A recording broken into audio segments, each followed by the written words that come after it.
And we'll start our webinar. Okay, we are live.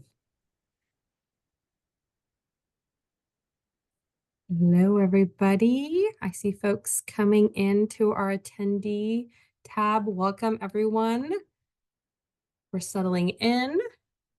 My name is Sophia Alvarez Castro. I'm with the Charter Transition Team working on voter education.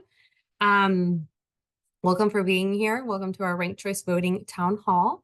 I see folks are still coming into this room, so I'm just going to take a couple minutes to do some kind of virtual Zoom housekeeping, and then we'll get started with our programming. So far, we have 34 of you. Okay, so just as housekeeping reminders, this meeting is being recorded for later viewing. You can find a copy of this or voter education website, which is portland.gov/vote. We have ASL and Spanish interpretation available. You can access those on your Zoom control. At the bottom right, you can click interpretation and select ASL or Spanish. We also have closed captioning, and those are also available through your Zoom control. For today's event, we don't have the chat enabled, so that is disabled, but we would love to hear your questions through the Q&A feature. So at the bottom left of your Zoom panel, there's a little button that says Q&A. If you click on it, a window will pop up, and there you can enter your questions, and we're so excited to be able to answer those for you today. And then for our agenda today, we're super excited that you all are here. We'll have an educational presentation. Then we'll walk folks through a mock election, and then from there, spend time answering your questions. So please definitely put those questions in the Q&A. And so with that, I think we'll get started. We see that number still ramping up slowly, so we're ready to go, and I'll kick it off to our presenters here. We'll be hearing from Grace Ramsey from Democracy Rising, Leah Benson from Multnomah County Elections, and Francisca Garcia from our Charter Transition Team. And with that, I'll pass it to Leah. Great. Thank you, Sophia. Welcome, everyone. Thank you so much for being here tonight. As Sophia said, my name is Leah Benson. I am the Ranked Choice Voting Project Manager at Multnomah County Elections.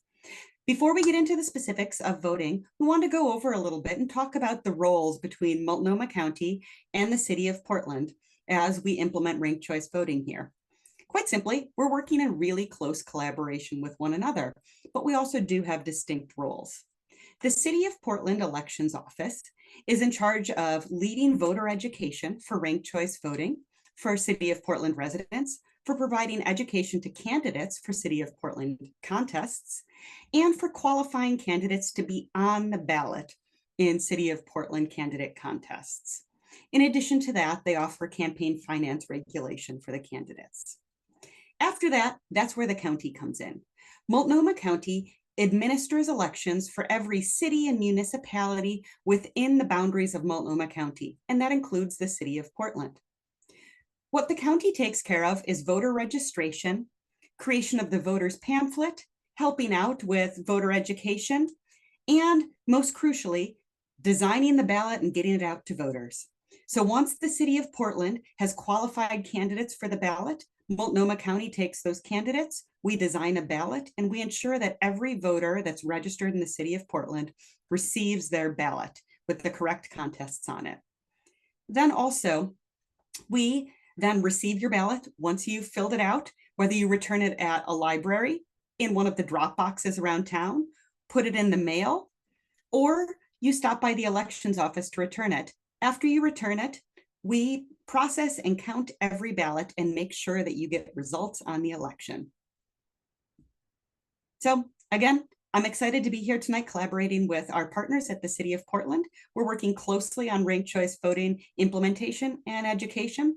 And with that, I'm going to kick things over to Grace to talk a little bit more. Thank you so much, Leah.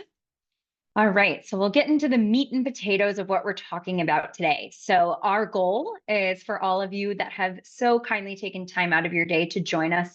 We'll leave this presentation knowing two things. The first, how to mark your ranked choice ballot this year for your elections. And second, if you want to learn more, where you can go to learn more about ranked choice voting. We can move ahead to the next slide. So in November of 2022, so 2 years ago, Portlanders voted to change city government in 3 significant ways. The first is allowing voters to rank candidates in order of preference using ranked choice voting, the kind of main topic that we're going to discuss today. So that's going to start being used in the November 2024 election. The second is creating 4 geographic districts, which elect 3 members each to the city council. So that means our city council will expand to 12 members. And the third is replacing the current commission form of government with a city council that focuses just on setting policy, and then having a mayor elected citywide to run the city's day-to-day operations with the help of a professional city administrator. Our hope is that these charter changes mean our government will work better for everyone and be more effective, accountable, and representative to every area of our city. You can go ahead to the next slide. We'll let those arrows walk us through. All right, so the real topic of today is, what is ranked choice voting? So I like to say it's in the name. To vote, you rank your choices. So in a ranked choice voting system, voters are able to rank candidates in order of preference. We're used to, in most elections, having, that list of candidates and just picking one. So that's the difference. Instead of just picking one, you're going to be able to rank them. You have your first choice, the candidate you love; second choice, candidate you love a little bit less; third choice, candidate you like, and so on. But the main thing to remember is these rankings mean that if your favorite candidate or your first choice is eliminated from the race, your vote can still help elect a candidate. It can still help towards your next choice. So ranked choice voting eliminates the need for May primaries. So that's one change that you may have noticed or may not have even noticed, but that there were not May primaries for city elections. So eliminating those primaries helps ensure that we're electing our city council when the most Portlanders are coming out to vote in November. Let's talk through how we're going to mark our ballot, and we can move to the next slide.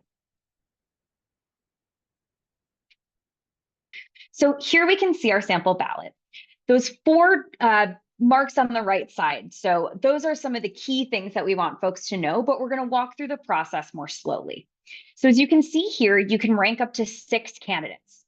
You do not have to use all 6 rankings, right? If you see a list of candidates and you only like one person in that list, you are allowed to just rank one candidate. But as I said before, those second, third, et cetera choices, those are backups in case your favorite candidate isn't in the race anymore. So we always want to make sure that voters know that they don't have to rank, but we also want to keep in mind why you may want to rank. Let's go step by step through filling out our ballot now. So you're going to work from left to right for the most part. So you're going to start by looking at that list of candidates and picking out your favorite. Now, when I played sports when I was younger, my favorite number was always 6. So I'm going to say my first choice is candidate 6. If you could go ahead and click, Sophia. Perfect. All right. So I filled in my first choice. Well, let's say for some reason I can't have candidate 6. Let's say that maybe they just don't have enough support, or let's say for some reason it's just not going to work out for candidate 6, but I still want to have a say in who gets elected in this election. So what I would do is I would find my second choice and I would fill in that oval in the rank 2 column. So I think if I can't have candidate 6, I like candidate 1. Then I'll continue ranking as long as I have choices. Now, there we go. Let's say maybe for my 5th choice, it happens to be a write-in candidate.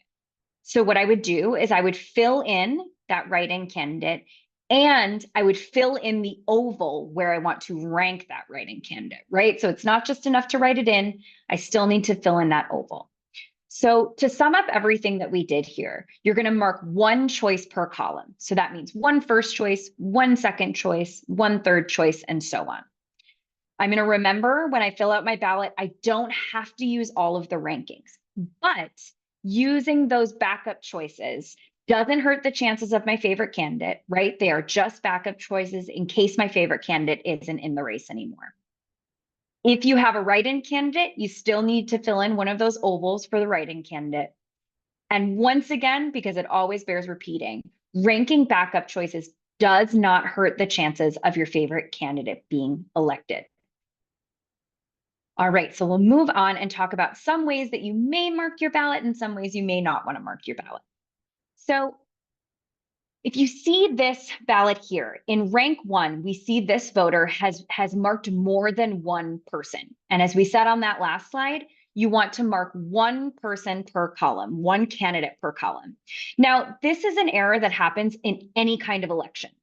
Ranked choice voting, the way you're going to vote in any other election this year, it's called an overvote. So regardless of the kind of election, sometimes folks just have a hard time picking one, and that is okay.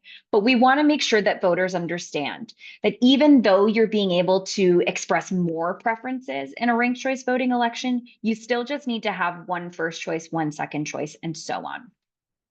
But the great news for Portlanders is the way that your elections are being run this year and the way that they've figured out what to do in situations like this really gives the benefit of the doubt to voters. So here's the thing, our job, or the election administrator's job when we are counting the ballots in election, is to make sure we understand the voters' intent, what they wanted to say with their vote.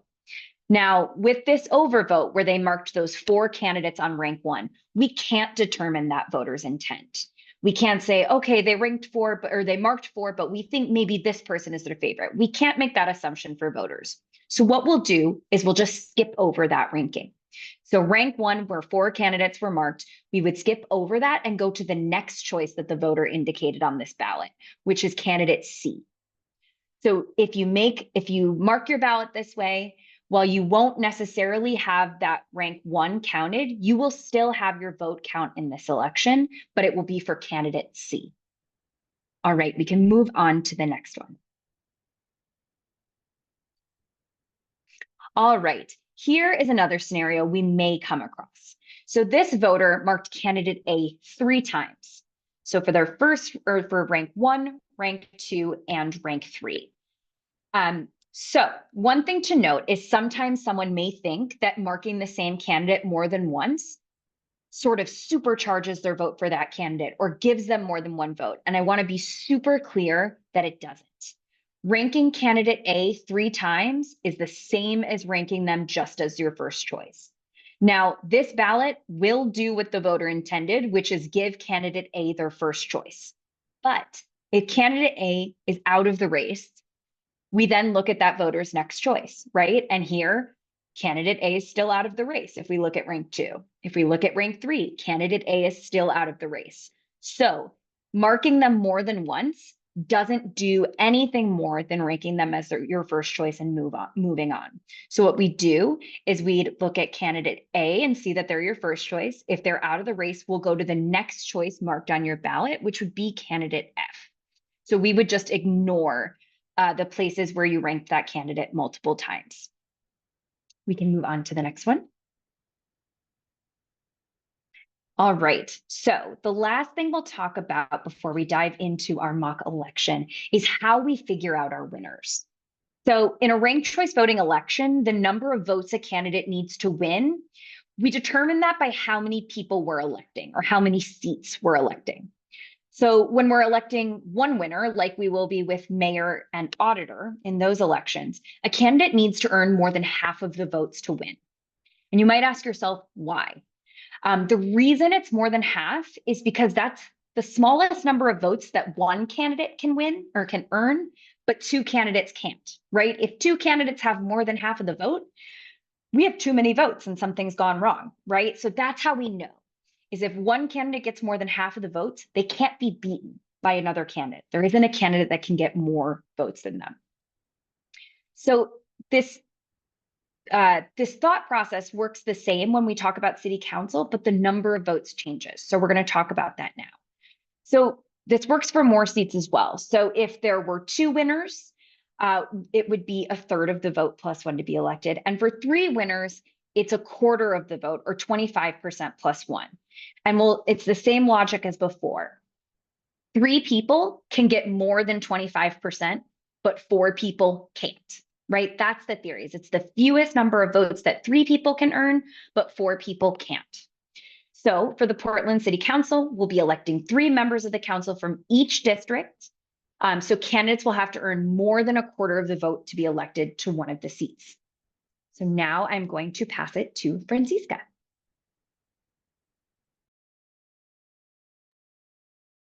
Hi there, everyone. I'm here to walk you through a really quick mock election. So I'm going to drop it first into the chat. And just to reiterate Sophia's message from earlier, we can't take questions from people with raised hands.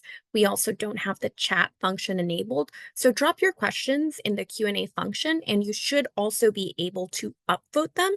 So that way we'll know which questions people want to hear the most. So here is a mock election, and I'm also going to share my screen with my mock election on there. You might have seen this already. This is a mock election we shared on the event page for this, and it's also up on portland.gov/RCV. So this was a mock election to check which 3 flavors of ice cream Portlanders wanted us to serve at our town halls. Those were for the in-person ones. Unfortunately, we can't deliver ice cream virtually yet. So I'm going to very quickly go through and fill out my top choices. Like Grace said, you in your rank 1, you put your favorite option. And then as you fill out your ballot, you make sure that only 1 bubble is filled per rank, per candidate. So I'm going to do that really quickly. And you also don't have to fill out all of the ranks. I might not like any of the other flavors, and so I'm okay with this being my ballot. So I'll submit it and go over to the results. The first thing that I'm going to do is look at the 3 winners. So this is a multi-winner election. We can think about this as the same way we're going to elect our city council members per district. So 3 winners per district, 3 ice cream flavors per town hall. And the next thing we look at is the votes needed to win. So Grace mentioned the threshold. The threshold is again determined by the number of seats. So for this, we have 3 seats and we have 565 votes. So our threshold is going to be 142. That's the magic number we need to reach in order to be elected. So now we start going down. And I'm gonna start at round 1. Here we have all of the ice cream options.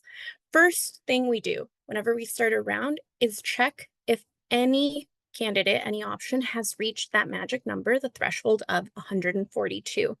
We see that no one has gotten to that threshold, so we eliminate the option with the least amount of votes. Right here, it's Cookie Monster with 28 votes. And the 28 people who ranked Cookie Monster in their number 1 rank have their vote shifted over to their next favorite flavor. So we see that that went over to Strawberry Orange Creamsicle. And so we keep doing that until we see in a candidate reach the threshold. So I'm going to skip a little further ahead just because that's when it gets really interesting with our multi-winner. So round 6. So we see all of these candidates have been eliminated. And we see right now your favorite vanilla has the least amount of votes. We see that no one has reached the threshold yet, but we see that mint chocolate chip is getting there. It's the closest one with 109 votes. So we eliminate your favorite vanilla and it's 58 votes. And voters, those votes go to voters' next choice. So we see that 7 people who had put your favorite vanilla in their top rank have their vote transferred over to pistachio. We see that triple brownie has gotten 14 votes. Mint chocolate chip has received 8 votes, but we see that no one else has reached that threshold yet. So once again, we eliminate the candidate with the least amount of votes and we start another round. And here we see in round 8, we're getting really, really close to the threshold. Mint chocolate chip is almost there, but it's still not enough. So once again, we have to go through another round and Java chip is going to be eliminated. And the people so we see that 26 people who had voted for Java chip, their next option was mint chocolate chip. So that ends up getting mint chocolate chip over the threshold and makes them our first winner. We see also that triple chocolate brownie and Marion berry cobbler are also really close to the threshold, and cookie dough, unfortunately, got the least amount of votes. So we have to eliminate cookie dough. And we see that the votes there ended up getting us to our 3 winners. One thing that we can't really see right now is if cookie dough hadn't gotten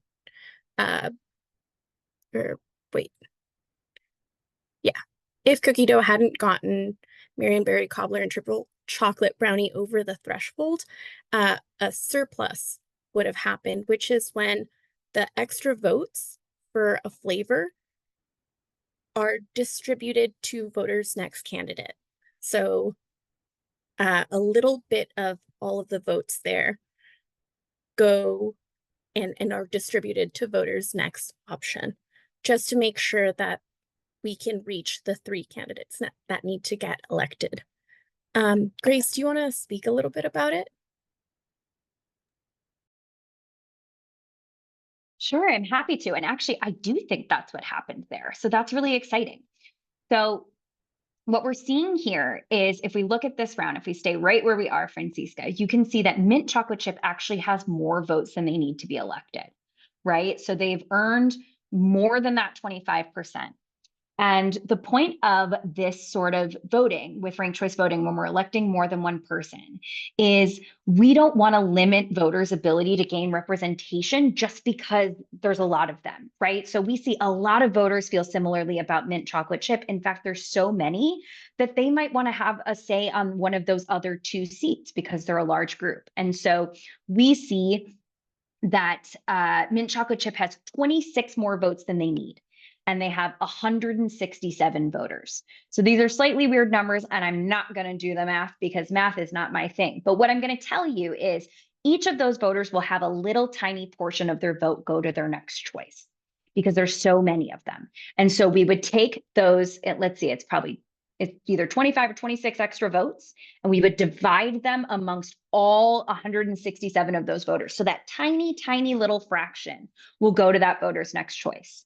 The way I like to think about it, because what I just said is not my normal, it's not how I talk about things normally. So here's how I made it make sense for me.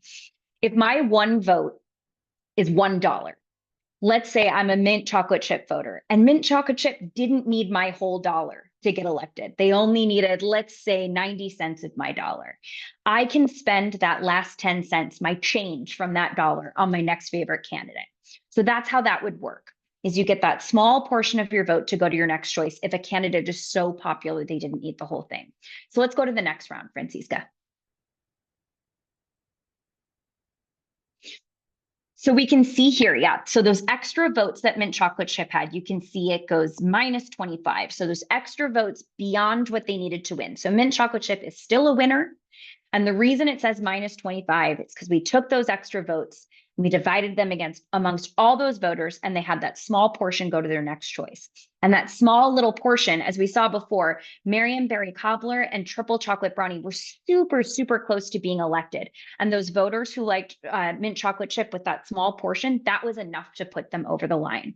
So then we have our 3 winners.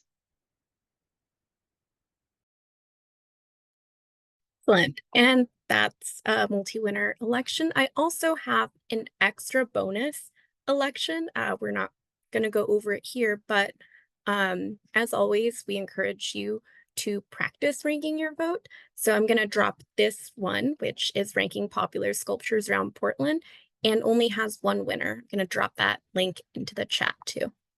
And I think it goes back to Leah.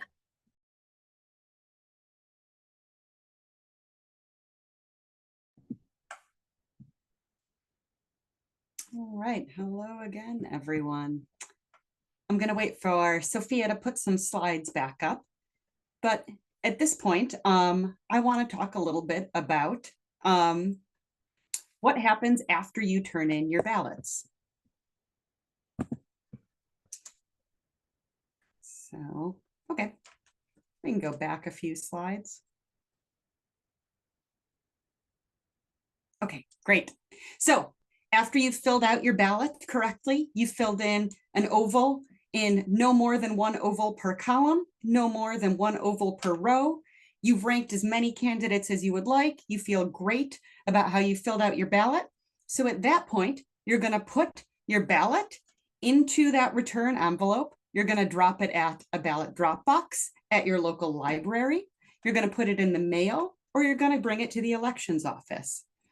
After that, we go through a process of checking all of the envelopes that we receive, confirming that the signatures match for the voter's registration, and then opening up the ballots to prepare them to be counted, running them through our counting software, and then producing results for you. So from the time that you send in your ballot, we've got it covered from there in terms of tabulating all of the results, figuring out all the back end of ranked choice voting so that we can produce results for you that show who's in the lead and how they got there. One thing I like to point out with what happens with your ballot is once it comes to the elections office, it's a very human process. We have all sorts of softwares and machines that help us with this, but there are a whole host of people that are involved with making sure that your ballots get counted and that your intent is appropriately seen on the ballot. This includes people that actually open up the ballots, which you can see in the photo there. You see a bunch of people sitting at a table. We call these our boards. These are the people who take ballots out of the envelopes. It's done so in teams of people from different political parties to make sure that we're adding as many checks in the process as possible. Beyond that, once your ballot is sent up to the software that's reading how you voted, if at any point we're not absolutely certain of what your vote meant, if the software isn't able to read it correctly. For instance, let's say you accidentally filled out your ballot with a crayon instead of a black or blue pen. Please use a black or blue pen. But if you forget to, we have a team of people who are trained to look at voter intent and make sure that we are doing everything possible to count your vote exactly as you intended it to be counted. If you have any questions about the process by which we receive, process, and count ballots, you are always welcome to reach out to us at the office. Our phone number is 503-988-8683. You can also email us at elections@moltco.us. Next slide, please. All right, speaking of results, for ranked choice voting results, you can expect to see the first results of all ranked choice candidate contests for the city of Portland at 8 p.m. on election night, November 5th. That's when we'll post the first preliminary results. Just as with all contests, whether it's ranked choice voting or otherwise, all results are preliminary until we have received, processed, and counted every single ballot. So the results that you see on election night may change as we receive more ballots in the coming days. We typically have received approximately 90% of ballots by the end of the day on the Thursday following election night. So this would be November 7th. And results start to become a little bit more clear then. Again, this is historical data though, so we can't say for certain exactly how many ballots we're going to receive on each day this year. But just know we will continue to release results reports every day as we continue to receive, process, and count more ballots and make sure that you have timely results to look at. To look at results, visit our website, multnomavotes.gov. It's going to be the only source of information for Portland's ranked choice voting contests. The Secretary of State usually offers some results for contests all across the state. However, their software isn't yet set up to show the results for ranked choice voting contests. So if you want to know the results for City of Portland ranked choice voting contests, come to multnomavotes.gov and we will have all sorts of reports for you to look at. Thank you. I'll pass it back to you, Sophia. Awesome. Thank you, Leah. Thanks, everyone. So now we're going to move over to our Q&A portion of our agenda. So I know some folks were joined a little bit later. So I just want to repeat that if you have questions that you want our presenters to answer, please put them in the Zoom Q&A feature. There's a little button at the bottom left of your screen. This is Q&A. It might have like a little red 4 or 5, and that's where we'd love you to put your question. You can also upvote it. So if there's a question that someone else has put on there that you really want to know too, you can do that as well. It lets us know what folks are asking. So some of the questions in the chat, maybe Leah, we'll start with you or you first. One of our members asked, does ranking someone you actively do not want potentially help them? Simple answer, yes, it potentially could. We encourage voters to not rank candidates that they would not support getting elected. Ranking a candidate in any of those 6 positions on your ballot means that your vote could potentially be transferred to them and your vote could help them get elected. So I'll reiterate that one more time. We encourage voters not to rank candidates that they would not support getting elected. Or put another way, only rank candidates that you would support getting elected on your ballot. Thank you. And I think that's similar to another question that we received, which was, do I rank candidates that I don't support? So we could skip that one. We have a member asking, can you repeat the information about overvotes? Maybe Grace, you want to take this one? Absolutely. So an overvote, as we said before, is if you rank more than one person within one of those rankings. So in the columns on your ballot. So you have rank 1, rank 2, rank 3, rank 4, rank 5, rank 6. And an overvote is if you mark more than one person in one of those rankings. It's the same thing if you were voting for president and you marked 2 people for president, right? So we want 1 for each of those. Anytime you do that in an election, it's called an overvote. In the case of ranked choice voting, though, the nice thing is if you did that in, say, the presidential election, we wouldn't be able to count your vote in that election because we don't know who you're voting for. In a ranked choice voting election, if you do that, we will just skip over that ranking. So if you do it on your first choice, but you rank a second choice, then we would skip over that overvote on the first choice and your vote would count towards your second choice. So if you mark those backup choices on that ballot and you do that correctly, your vote will count towards one of them. It is only that overvote that will not count, and it will not nullify your ballot if you marked another choice and did that correctly. Thank you. So folks, reminder, just put the questions in the Zoom Q&A. So one of the next questions we have, do votes in rank below number 1 count as less than a full vote in tallying results? I'm happy to take that one, Leah, but you have to take whatever's next. No. So your vote, 100% of it will count for your first choice as long as they're in the race. And if they're eliminated, then 100% of your vote will count for your next choice. So those backup choices are there in case your favorite candidate is no longer in the race. So if they're totally out, your whole vote goes to the next choice. The only situation where those backup choices will be less than that is if a candidate is elected that you voted for and they don't need your whole vote. So they're popular and they get elected with a lot of support and they didn't need that whole vote. So in that case, a portion of your vote would count towards your next choice. But at the end of the day, your vote will add up to 1. Even if, say, in our example, let's say 75 cents of that $1 count towards your first choice and 25 cents of that dollar count towards your second choice, it will still add up to 1. So you have 1 vote. And in a situation where if a candidate is not in the race at all, your whole vote will go to that backup choice. So the way I like to think about your ballot is its job is to work as hard as possible to get you representation. And as long as you use those rankings, it's going to continue to do that as long as you have marked a choice on your ballot, and it will count towards those candidates.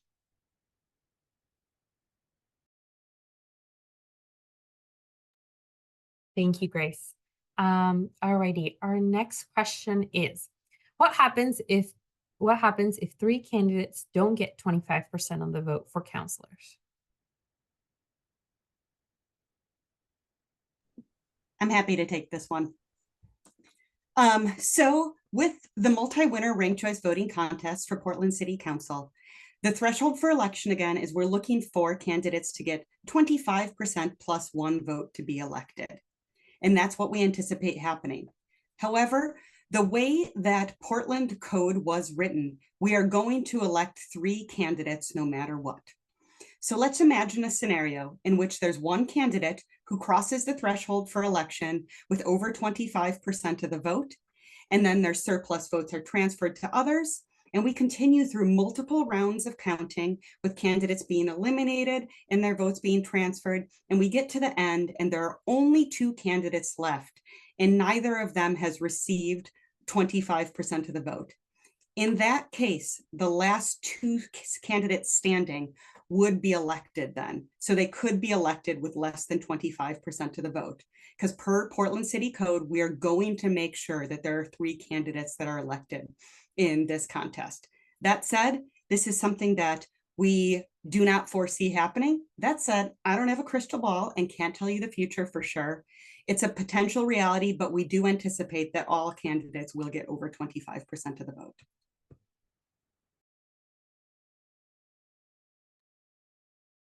Thank you, Leah. Alrighty. So maybe the next question is for Grace. It says, in your dessert example, why did you use the excess votes from number 1 instead of using the other choices from number 4? Cookie dough? All right, so I see where we are here. So Java chip was our first winner in our dessert election, and this whole thing is making me terribly hungry, so it's a problem for me now. But what happens is when a candidate is elected and they have more votes than they need, or as Leah said, a surplus of votes, we handle that first.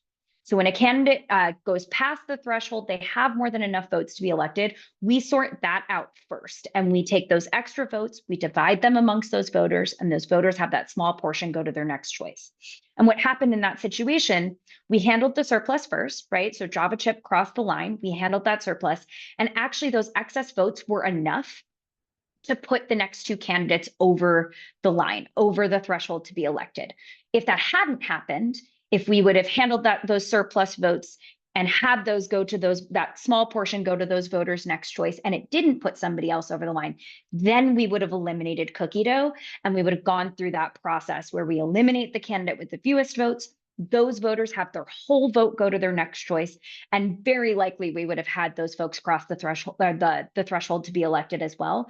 But because we handled the surplus votes first, that's where we go, and it was enough to put the other 2 over the line.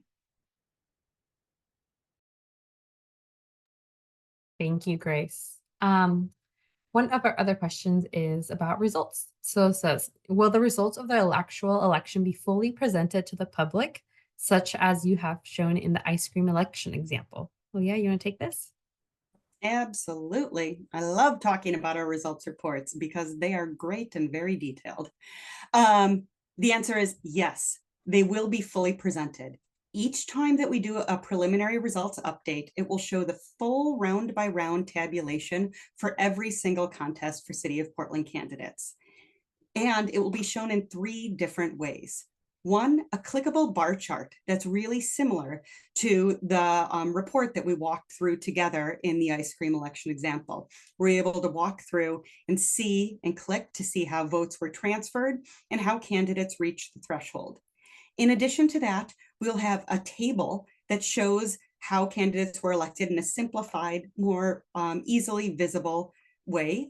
And then finally, we have our full detailed tabular report, which shows the complete data, the full tabulation of everything that happened to produce the results. Thank you, Leah. We have another one for you, and I think this one's a short one, but it says, is the county also doing ranked choice voting?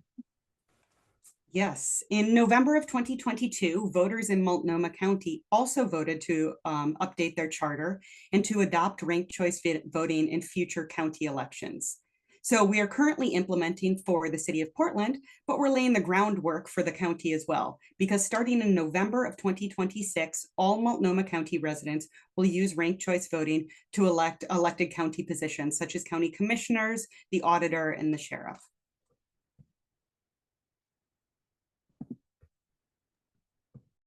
Thank you.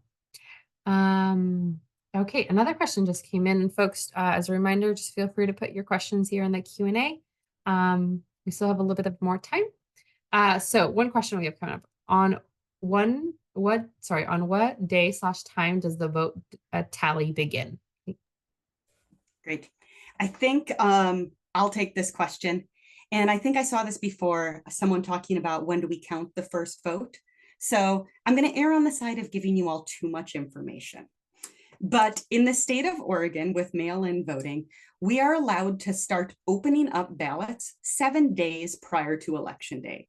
So 7 days prior to Election Day, we'll start processing ballots that come through and start processing through our system. However, tabulation does not take place until Election Day. So it will not be until Election Day and then 8 p.m. on election night that we release any results.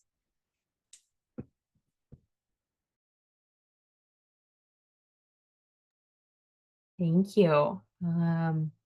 So I don't see any more questions in the Q&A. So folks, if you have any other questions or need any clarification, make sure to put that here in our Q&A. Maybe as we wait for more folks, if they want to take a little bit of time or trying to access the Q&A, maybe Grace or Leah, you want to talk about maybe the most common question that you get about ranked choice voting? I can dive in there. So one thing I've heard from some Portlanders is that there are several candidates running in a number of elections. Well, one, I want to reassure you. So I have worked in a number of places across the country, but the first place I ever worked was in Minneapolis, Minnesota, where there were many, many candidates running for mayor the first time I used this system, which was in 2013, and we had 35 candidates running for mayor. Pause for overwhelm. No worries, we're going to dive back in. In that situation, it can feel really daunting, right? That there's a lot of choices. But I think the important thing is to find what matters to you and then use those rankings to express that. The other thing, and I'm going to tie two in at once, is that sometimes because this process feels different, there may be a lack of confidence in believing that you know what you're doing when you go and fill out your ballot. But I want to point out that this sort of thought process is actually something we do a lot in our day-to-day lives. I'm going to give an example. I am moving in a couple months. Why I decided to do that in an election year, I don't know. We'll talk about that another time. But I have to figure out where I want to live. And there's some things that I really care about. I want to be close to public transportation. I want to make sure I have outdoor space. I want to make sure that I have a kitchen that I can cook in, all these things. There's a number of things. And when I'm looking at different places where I could look, I'm going to see where they fall on that list of criteria, on the things I really want. Now, maybe there's one that fits all of them, but it's just way too expensive. So if I can't have the perfect, I'm going to find what fits the most of them that works. That is sort of a ranked choice voting decision, right? These are thought processes we use all the time. The ice cream's a great example too, right? You go to the store and you know you want to pick out a flavor of ice cream and they don't have your favorite. You get your next favorite because at this point, I simply must have ice cream after talking about it so much. And so that's a really important thing to remember is that even though there may be a lot of choices, you know what matters to you, right? And so you get to find those criteria. You get to make sure those candidates answer those questions. And then you get to decide where they fall on those 6 rankings that you're able to have and that you're able to express. The nice thing there is maybe there's a candidate who's running on a really specific issue. My favorite example is, I'm from the Midwest originally, and if there was somebody who said, I will make sure the pothole on your street gets fixed, they're getting my first choice. I can promise you that. If there is a pothole that's been bugging me and someone's going to address it, they'll get my vote. Now, I'm one person. Maybe there's only a few of us who will vote for them, but I get to vote for that candidate knowing I have those backup choices on my ballot, and I still get to have a say in who gets elected, but I get to use my voice to say potholes matter and fixing mine is really important. So I encourage folks to figure out what your criteria is and what you're ranking based on, what those values are that you want to see in those candidates and the issues that you care about, and then use those rankings to express them. Again, that can be one. Maybe there's only one person that aligns, but it can be up to 6. And I encourage you to think of what works for you. And when engaging with your ballot, I hope that that's helpful in working through that process. I know it was helpful for me. Thank you, Grace. I'm also going to hand it off now to Bill Kinsley, our Government Transition Advisory Committee member, as I see we have a few more questions coming in the chat. Yes, Thank you. I appreciate that, Sophia. I'm Bill Kenzie, and I'm the City of Portland appointed citizens to be members of a Government Transition Advisory Committee to give advice to the city and also help to facilitate a smooth transition to the changes in city government and the elections with ranked choice voting that are occurring. So, thank you, Sophia, Leah, Grace, Francisca, for an informative, excellent presentation. I wanted to offer a couple of practical comments.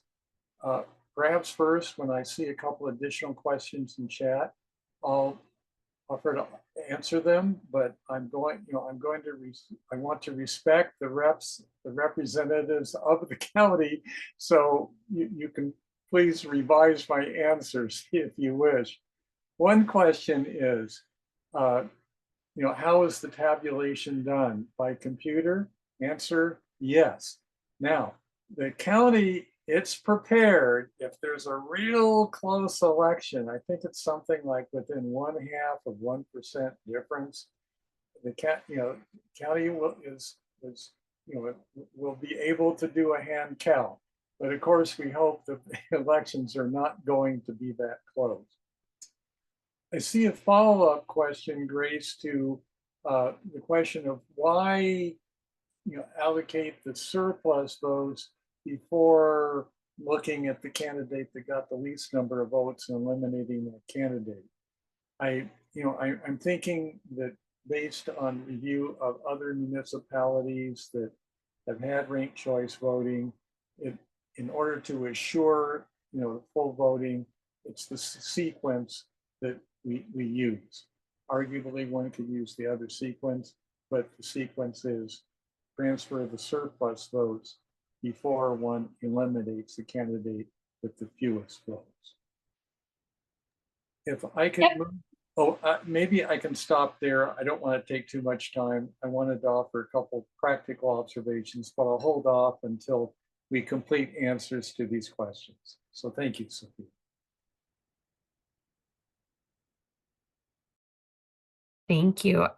So I think we have a few more questions about tabulations and how to view that. Leah, you want to take that on? Absolutely. Thanks for teeing me up there, Bill. So what I'll say with tabulation is Bill was correct. It is done by software. One thing I want to say about the software is this is heavily tested software. So when elections offices use software to tally ballots, it's called elections voting system software. Voting system software, in order to be used, goes through a really robust certification process that starts at the federal level. So at the federal level, we have to send it off to an accredited facility to do testing of the software. And they took this software that was built specifically for us to run both single winner and multi-winner ranked choice voting contests. And they ran it through months of different tests to ensure that the software was producing accurate results, even under some wild circumstances. For instance, they make the room really hot, and then they make it really cold, and then they have power cut off for a moment, all sorts of things just to ensure that the software works in all situations. After that, the software is then tested at a state level. So the state of Oregon must test the software and further certify it. And then beyond that, we test the software in our office at Multnomah County Elections to ensure that we can independently verify the results. So it's done by software that's been tested and retested and then tested again. To someone's question about how you can view the tabulation process, we welcome observers to come to the elections offices as we are counting ballots at any time. And there are windows that you can look into the room where the action is happening. You are welcome to come to the elections office at any time for this. And I'd encourage you to email elections@multco.us to let us know you plan to come, just so that we're ready to greet you and make sure that there's a space for you.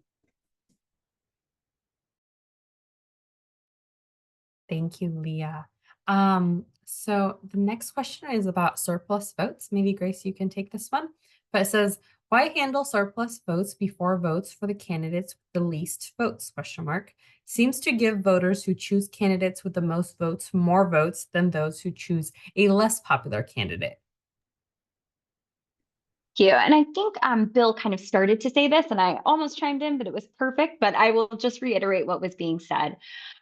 So that group of voters has enough support. In fact, they have more than enough support to win one of the seats. And so that small percentage is the excess that they had. And so we level that out before moving on. As I said before, their votes will add up to 1. So they do not have more votes than anybody else. They all have 1 vote. But because that candidate was so popular, we factor those votes in before we move on to the next round. So that's how the process works.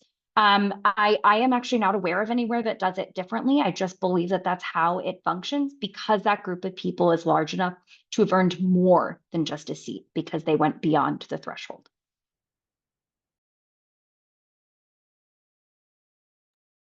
Thank you. Okay, and then this is our last question, which is what happens if only 3 candidates run for 3 seats in my district? Do they automatically get voted in, or could there remain any empty seats in my district? Great. Leah, perfect. Happy to take this one. So if there were only 3 candidates running, actually, I have an example that helps us with this. One of the contests for City of Portland ranked choice voting contests is the Portland City Auditor. So that's a single winner contest. We're only electing 1 candidate. And it just so happens that in this contest, there is only 1 candidate. There is only 1 person running for auditor. That said, on your ranked choice ballot, there are going to be 2 rankings. Anyone know why? I'll pause and pretend that I can hear you say what's going on. The second one is for write-ins. So if there are 3 candidates that are running and there are 3 people that are going to be elected, there will still be 4 rankings so that voters have the opportunity to write in a candidate as well. So it is not automatic that those 3 people are elected, but it is highly likely if there are only 3 people running that they are the 3 people who will be elected. With that, I wanted to take this moment too to talk a little bit more about what results reports will look like. Because Francisca pointed out something that would be great to share, which is that the county has put together a sample ranked choice voting results page so that people can start to familiarize themselves with what these reports will look like.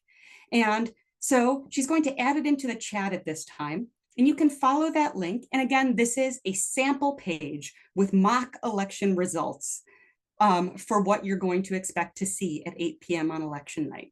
So you can see the full detail of what it's going to look like to see all the numbers in round by round tabulation in both a preliminary report and the type of final report that you'll see after December 2nd when results are certified.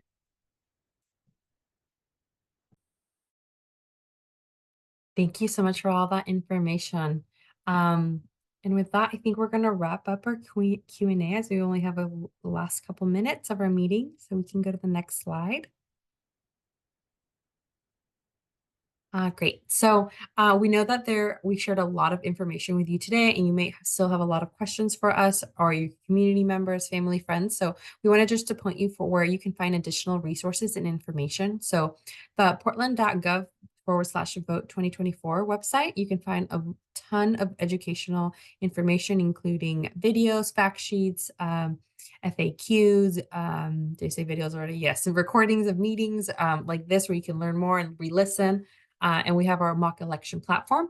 And then additional information can also be found on multnomaco.us/elections for all your information around ballots. And as well, all the chats, all the links have been put in the chat. So we hope that you can visit our website. And if you need any other information, you're more than welcome to email transition@portlandoregon.gov. We'll put that in the chat where you can gather, we can help you with any other questions that you may have. And with that, I really want to thank everyone for joining us. I want to thank Grace, Leah, Bill, Francisca for being here. And any closing remarks for folks? I just want to give a shout out to the transition team staff, the Multnomah County staff, GTAC, and everybody. It has truly been an incredible group effort to watch all the folks doing voter education and spreading the word about this. So you're doing such amazing work, and I just want to make sure that before we log off, someone tells you you're doing a great job, and I appreciate you. Oh, so sweet, Grace. Thank you so much. And I hope you get your ice cream tonight. With that, this meeting is adjourned. And again, please reach out if you have any questions. Have a good night.